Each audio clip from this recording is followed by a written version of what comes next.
నమస్తే, welcome to Andhra times. ఇప్పుడు headlines చూద్దాం.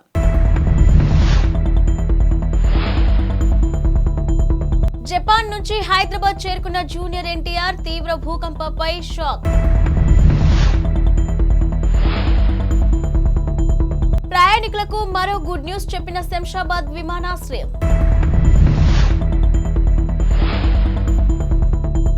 అయోధ్య రామ మందిరంలో ప్రతిష్ఠించనున్న రాముడి విగ్రహం శిల్పి ఎవరో తెలుసా? షూటింగ్ కు విరామం లభించడంతో క్రిస్మస్, న్యూ ఇయర్ వేడుకలను ఫ్యామిలీతో కలిసి జరుపుకునేందుకు జపాన్ కు వెళ్లిన జూనియర్ ఎన్టీఆర్ తిరిగి హైదరాబాద్ చేరుకున్నాడు. తీవ్ర భూకంపం సంభవించిన కొన్ని గంటల తర్వాత ఆయన బయలుదేరి స్వదేశానికి వచ్చేశారు. ఇక తీవ్ర భూకంపం పట్ల దిగ్భ్రాంతి వ్యక్తం చేశాడు.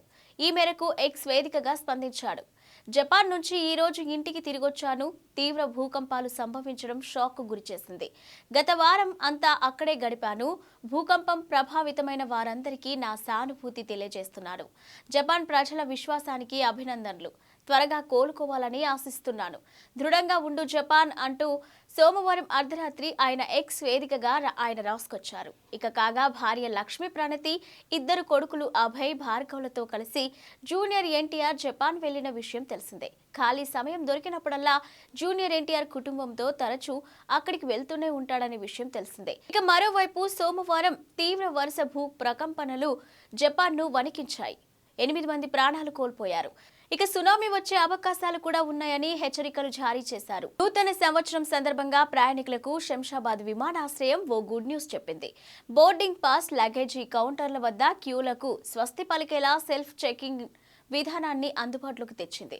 ఇక ఇందులో భాగంగానే ప్రయాణికులు విమానాశ్రయంలోని కార్ పార్కింగ్ లో ప్రాంతంలోనే బోర్డింగ్ పాస్లు, లగేజ్ పాస్లు పొందొచ్చు. సోమవారం నుంచి ఈ కొత్త విధానం అందుబాటులోకి వచ్చింది. ఈ విధానంలో ప్రయాణికులు కార్ పార్కింగ్ వద్దే స్వీయ తనిఖీ చేసుకోవచ్చు. అక్కడి కియోస్కులలో తమ ప్రయాణ వివరాలు చెక్ చేసుకుని చెక్ ఇన్ కావచ్చు. ఇక ఆ తర్వాత క్షణాల వ్యవధిలోనే మొబైల్ కు బోర్డింగ్ పాస్లు వస్తాయి. బ్యాగేజీ డ్యాగర్లు వచ్చేస్తాయి. ఇక అనంతరం ప్రయాణికులు సెల్ఫ్ బ్యాగ్ డ్రాప్ వద్దకు వెళ్లే కన్వీనియర్ బెల్ట్ పై సామాగ్రి పెడితే అది ప్రాసెస్ అవుతుంది. బ్యాగ్లకు ట్యాగులు ప్రయాణికులు వేయాల్సి ఉంటుంది. అనంతరం ప్రయాణికులకు అధికారులు రసీదు జారీ చేశాక సంబంధిత ఎయిర్లైన్స్ కు ధృవీకరణ సందేశం వెళ్తుంది. మైసూర్కు చెందిన ప్రముఖ శిల్పి అరుణ్ యోగిరాజ్కు అరుదైన అదృష్టం దక్కింది. ఆయన రూపొందించిన రామ్లల్లా విగ్రహాన్ని అయోధ్య రామ మందిరంలో ప్రతిష్ఠించనున్నట్టు కేంద్ర పార్లమెంటరీ వ్యవహారాల మంత్రి సోమవారం ప్రకటించారు. రాముడు ఎక్కడ ఉంటాడో హనుమంతుడు అక్కడే ఉంటాడని, ఇందుకు తగ్గట్టుగా విగ్రహం ఎంపిక చేశామని మంత్రి తెలిపారు. అరుణ్ యోగిరాజ్ రూపొందించిన శిల్పం ఎంపికపై రాష్ట్ర బీజేపీ సీనియర్ నేత బిఎస్ యాడ్యూరప్ప కూడా హర్షం వ్యక్తం చేశారు. ఇది తమకు ఎంతో గర్వకారణమని అన్నారు.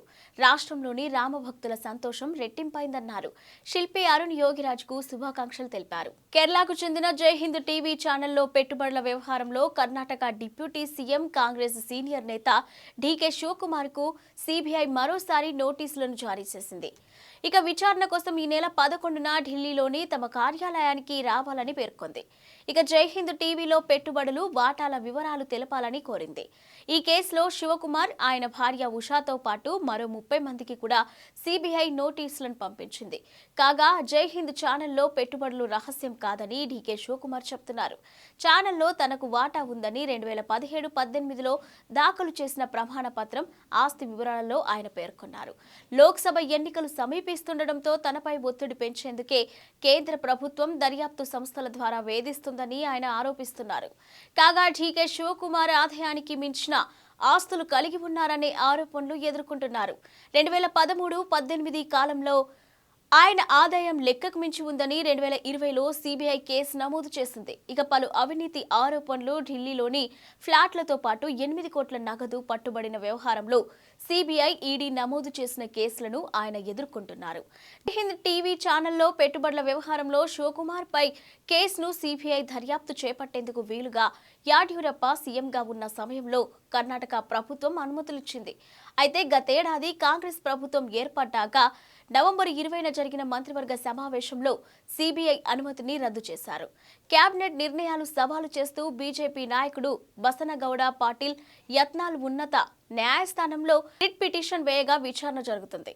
చైనాలో తొలిసారి కోవిడ్ వైరస్ మహమ్మారి వెలుగు చూశాక ఇప్పటి వరకు అనేక ఉత్పరివర్తనాలకు గురైంది. ప్రస్తుతం ప్రపంచ వ్యాప్తంగా JN.1 సబ్ వేరియంట్ కలకలం రేపుతుంది. భారత్లోనూ JN.1 పాజిటివ్ కేసులు పెరుగుతున్నాయి.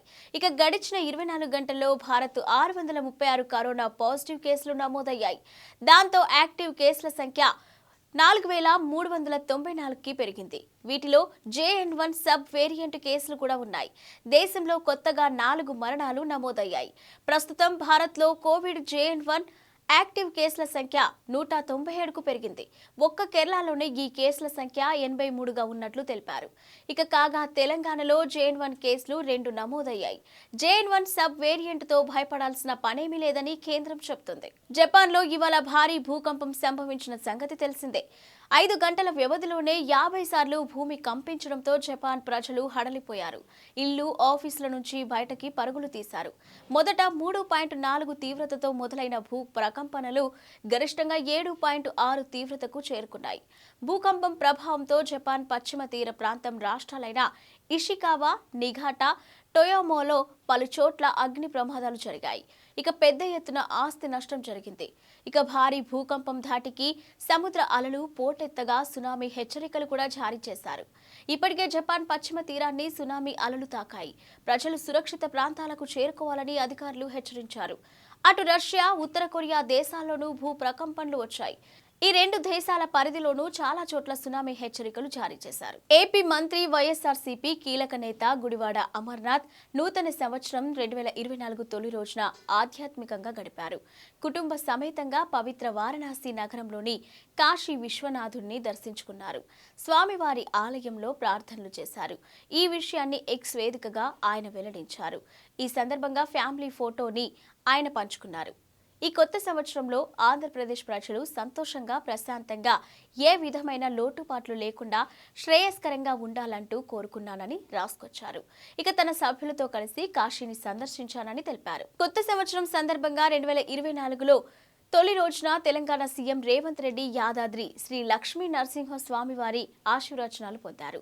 యాదాద్రి ఆలయ ప్రధాన అర్చకులు, అర్చక బృందం సోమవారం హైదరాబాద్లోని సెక్రటరియేట్లో సీఎం రేవంత్ ను కలిసి ఆశీర్వదించారు. ఈ సందర్భంగా శాల్వా కప్పి ఆయనను సన్మానించారు. ఇందుకు సంబంధించిన వీడియోను తెలంగాణ కాంగ్రెస్ ఎక్స్ వేదికగా పంచుకుంది. ఇక సీఎం రేవంత్ రెడ్డి కొత్త సంవత్సరం తొలి రోజు సోమవారం బిజీగా గడిపారు. రాజ్భవన్ కు వెళ్లి గవర్నర్ తమిళిసై సౌందరరాజన్ కు నూతన సంవత్సర శుభాకాంక్షలు తెలిపారు. ఆయన వెంట శాసన సభాపతి గడ్డం ప్రసాద్ కుమార్, సహచర మంత్రులు కొండా సురేఖ, సీతక్క తదితరులు ఉన్నారు. ఇక నాంపల్లి గ్రౌండ్స్ లో నుమాయిష్ ఎగ్జిబిషన్ ప్రారంభించడంతో పాటు పలు కార్యక్రమాల్లో సీఎం రేవంత్ రెడ్డి పాల్గొన్నారు.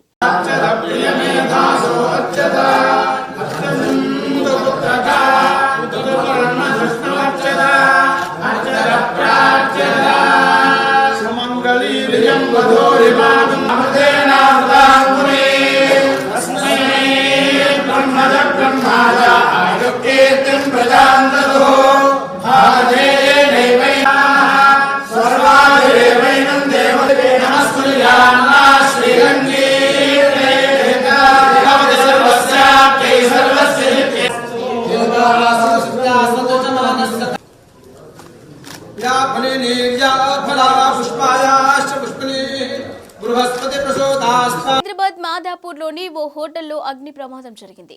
హోటల్ గ్రౌండ్ ఫ్లోర్ లో షార్ట్ సర్క్యూట్ కావడంతో మంటలు చెలరేగినట్లు ప్రాథమికంగా గుర్తించారు. ఘటనా స్థలికి చేరుకున్న అగ్నిమాపక సిబ్బంది మంటలను ఆర్పేందుకు ప్రయత్నిస్తున్నారు. అగ్ని ప్రమాదం చోటు చేసుకోవడంతో పోలీసులు, చుట్టుపక్కల స్థానికులు అప్రమత్తమయ్యారు. నూతన సంవత్సరం తొలి రోజున ఒక దుండగుల సమూహం జరిపిన కాల్పుల్లో 4 వ్యక్తులు ప్రాణాలు కోల్పోయారు. పలువురు తీవ్రంగా గాయపడ్డారు. తౌబాల్ జిల్లాలో లీలాంగ్లో ఈ ఘటన జరిగింది. దాడికి పాల్పడ్డ దుండగుల వాహనాలకు స్థానికులు నిప్పు పెట్టడంతో అక్కడ హింస చెలరేగింది. దీంతో రాష్ట్రంలోని 5 లోయాల్ జిల్లాల్లో తిరిగి కర్ఫ్యూను విధించాల్సి వచ్చింది.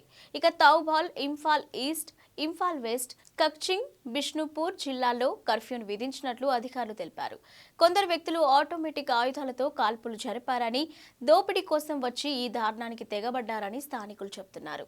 దుండగుల సమూహం ఓ స్థానిక వ్యక్తితో మాట్లాడుతూ ఉండగా వారి మధ్య గొడవ జరిగిందని, కొద్దిసేపటికే అందరిపై కాల్పులు జరిపారని ఓ వ్యక్తి వెల్లడించారు. ఈ హింసాత్మక సంఘటనపై మణిపూర్ సీఎం బీరేన్ సింగ్ స్పందించారు.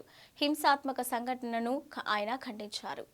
శాంతిని కాపాడాలని ప్రజలకు విజ్ఞప్తి చేస్తూ ఆయన వీడియో సందేశాన్ని విడుదల చేశారు. అమాయకపు ప్రజల ప్రాణాలు తీయడం పట్ల విచారం వ్యక్తం చేశారు. నిందితులను పట్టుకునేందుకు పోలీసు బృందాలు రంగంలోకి దిగాయన్నారు.